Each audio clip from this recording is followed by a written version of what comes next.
मेरा नाम नैना है। मेरी उम्र करीब 25 वर्ष है। मेरे माता-पिता मेरी शादी के लिए रिश्ते देख रहे थे। तभी एक दिन एक बहुत ही उच्च घराने से मेरे लिए रिश्ता आया, जो हम सब की सोच से कहीं ज्यादा था। ना कोई डिमांड, ना कोई दहेज, सिर्फ एक जोड़ी कपड़े में वो मुझे विदा कर ले जाना चाहते थे। लड़के का नाम रवि है। सभी लोग मेरी किस्मत और रवि की सोच पर बहुत बातें कर रहे थे। ऐसे ही फिर मेरी शादी रवि से हो गई थी। मैं आज बहुत खुश हूँ। शादी के सारे रस्मों रिवाजों पूरे हो गए थे। सारी गहमा गहमी भी खत्म हो गई थी। आज रात मुझे लंदन के लिए निकलना है, अपने हमसफर रवि के साथ। खुशी से मैं फूली नहीं समा रही थी। छोटे से शहर की मध्यम वर्गीय परिवार की बेटी विदेश यात्रा के सपने कहाँ देख पाती है। उसके तो छोटे छोटे ख्वाब होते हैं, और इसी तरह मेरे भी कुछ ऐसे ही ख्वाब थे कि अच्छा कमाता हो, दिखने में ऐसा तो हो जिसे अपनी सहेलियों से मिलवाने में उसे लज्जा न लगे, खूब प्यार करने वाला हो, मेरी जरूरत पूरी करे और मेरा सम्मान करे। लेकिन भगवान को तो कुछ और ही मंजूर था, और मेरे लिए रवि का रिश्ता खुद चलकर मेरे माता पिता के पास आया, तो मेरे माता पिता के साथ साथ मेरी भी खुशी का ठिकाना न रहा। पूरा मोहल्ला और शादी योग्य कन्याएं तो जल भुनकर राखी हो गई। मेरी तीनों विवाहित बहनों के चेहरे भी उतर से गए थे। पर मैं तो उड़ रही थी, नीले अंबर में पंछियों के साथ हट खेलिया करती। मुझे फुर्सत कहाँ, जो सबके हाव भाव या जलन कुड़न देखती। रवि का परिवार मेरे शहर का जाना माना रईस परिवार था। रवि लंदन में शानदार कंपनी में इंजीनियर था। मैं कोई बहुत ज्यादा सुंदर भी नहीं थी, मगर हाँ, बिल्कुल सुंदर नहीं थी ऐसा भी नहीं था। ऐसे में शानदार शख्सियत के मालिक रवि का रिश्ता आना एक चमत्कार से कम भी नहीं था। रवि के परिवार का कहना था, रिश्ते तो बड़े बड़े घरों के आ रहे हैं, पर रवि साधारण लड़की को जीवन साथी बनाना चाहता है। उसे फैशनेबल लिपि पुती कोई टीवी सीरियल की हीरोइन नहीं चाहिए। पूरी रिश्तेदारी में रवि की तारीफों के पुल बन गए कि उच्च विचार है लड़के के। इस जमाने में कोई लेन देन नहीं, बस एक साड़ी में विदा करा के ले जाएगा। ईश्वर की दया से कोई कमी नहीं है। उचित मुहूर्त देखकर साधारण तरीके से शादी हो गई। 11 रुपए का शगुन ही स्वीकार किया रवि ने। एक बार फिर से रवि की तारीफ और मेरे भाग्य की चारों ओर बातें होने लगी। अचानक मैं अपने ख्यालों से बाहर आई, जब रवि ने आकर मुझे झकझोर दिया और कहा, कहाँ खोई हो? चलो, एयरपोर्ट के लिए निकलना है। अपने भाई बहन से मिल लो, माँ पिताजी भी आ गए हैं। एक बार फिर मैं इतरा गई अपने भाग्य पर, और सबसे मिलने नीचे आ गई। बड़ों के चरण छूकर आशीर्वाद लिया, बहनों के गले मिली, और भरी आंखों से सबको देखती हुई गाड़ी में बैठ गई। लंदन पहुंचकर मैं सजे सवरे अपार्टमेंट को देखकर हैरान हो गई। बहुत खूबसूरत फ्लैट, जिसे अब उसे मुझे घर बनाना था।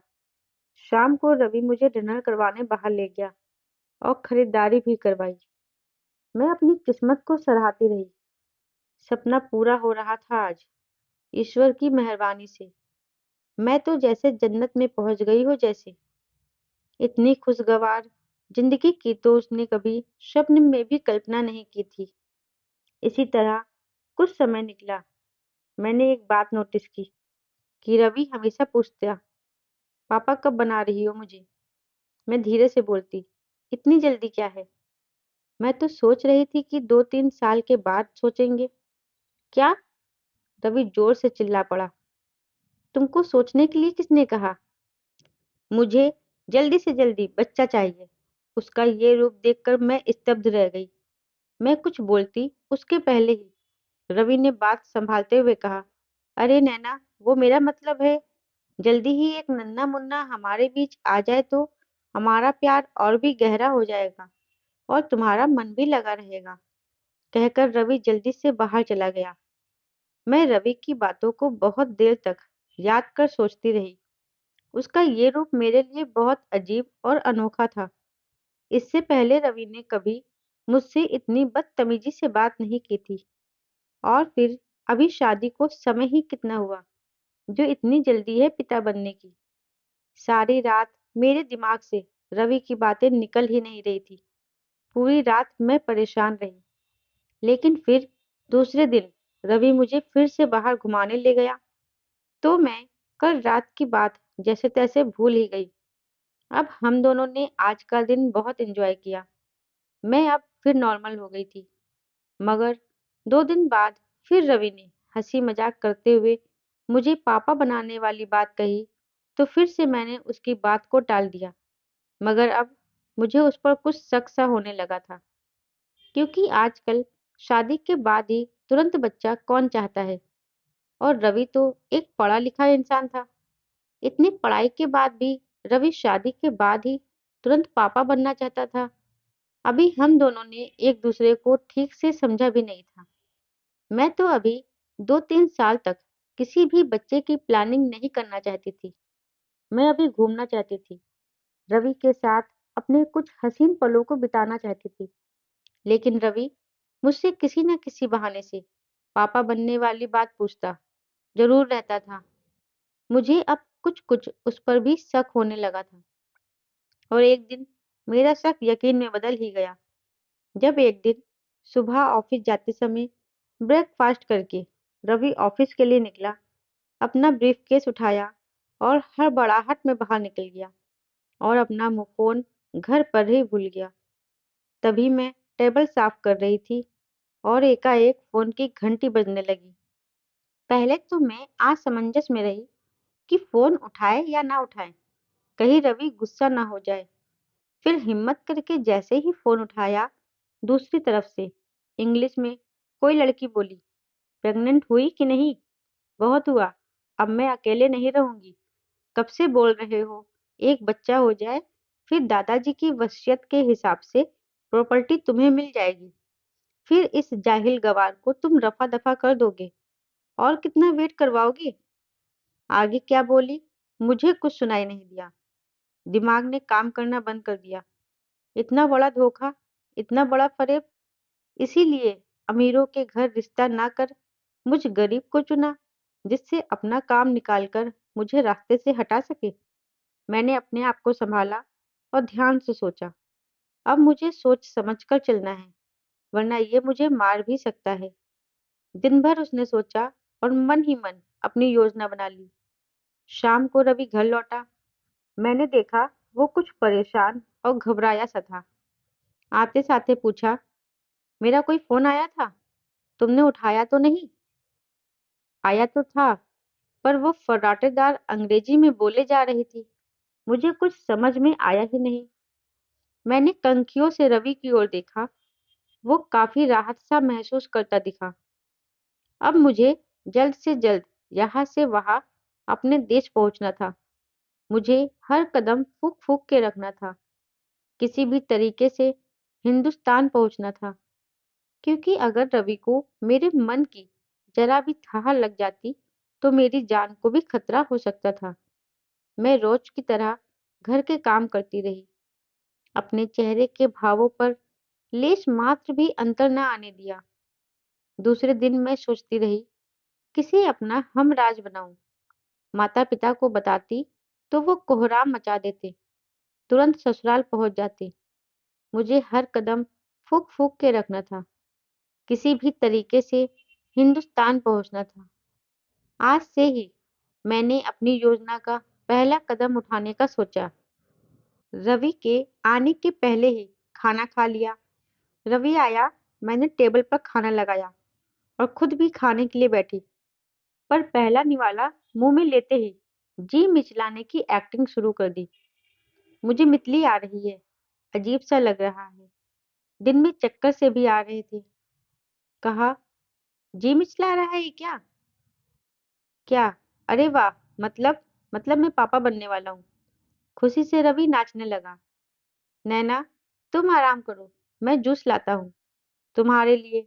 बर्तन भी मैं साफ कर लूंगा। मुझे को बेडरूम में छोड़कर वो बाहर आया और तुरंत उस लड़की को फोन लगाया। मैं दरवाजे की ओट से देखती रही। वो खुश होकर प्रेगनेंसी की रिपोर्ट दे रहा था। उसके आखिरी शब्द मेरे कान में पड़ गए। हमारी शादी को इतना समय हो गया, तुम माँ बन नहीं सकती, तुम्हें मेरा परिवार अपनाता नहीं। देखो कितने पापड़ बेलने पड़े मुझे। दांत पीसते हुए मैं बुदबुदाई, बच्चू पापड़ तो मैं तुझे बिलवाऊंगी। हिंदुस्तानी लड़की को कमतर आका तुमने। गरीब हूँ, साधारण शक्ल सूरत देखकर तूने मुझे और मेरे माता पिता को धोखा दिया। तुझे तेरे किए की सजा मैं जरूर दिलवाऊंगी। उसके बाद मैं रवि के सामने उल्टियाँ, चक्कर के इतने ड्रामे करने लगी कि रवि परेशान हो गया। मौका देखकर मैंने कहा, सुनो, मुझे घर भेज दो। खाने की खुशबू से मुझे मितली आती है। दिन भर चक्कर आते हैं, भूखी रहती हूँ। ऐसे में हमारा बच्चा तो कमजोर पैदा होगा ना। नहीं नहीं, मैं बच्चे के लिए कोई रिस्क नहीं ले सकता। मैं फौरन तुम्हें लेकर इंडिया जाऊंगा। वहां तुम्हारी देखभाल अच्छे से हो जाएगी। 2 दिन बाद ही हम दोनों इंडिया अपने घर पहुंचे। मेरी आंखों में खुशी के आंसू थे। अपनी सूझबूझ से आखिर मैं अपने देश और अपनों के बीच आ गई। सबसे पहले मैंने चुपचाप अपने घर वालों को फोन करके बुलाया। फिर पुलिस स्टेशन फोन करके सिलसिलेवार सारी बातें बताई। चूंकि ये काफी संवेदनशील मामला था, एसपी साहब खुद आने वाले थे। मैं दम साधे सभी के सामने आने का इंतजार कर रही थी। कुछ ही देर में एसपी साहब अपने अधीनस्थ अधिकारियों के साथ घर को घेरने के बाद अंदर पहुंचे। मेरे घर वाले भी हैरान परेशान से हुए आ चुके थे। रवि और उसके घर वाले चौंक गए। क्या बात है सर, आप हमारे घर? आखिर बात क्या है? एसपी साहब ने मुझे सारी बात बताने को कहा।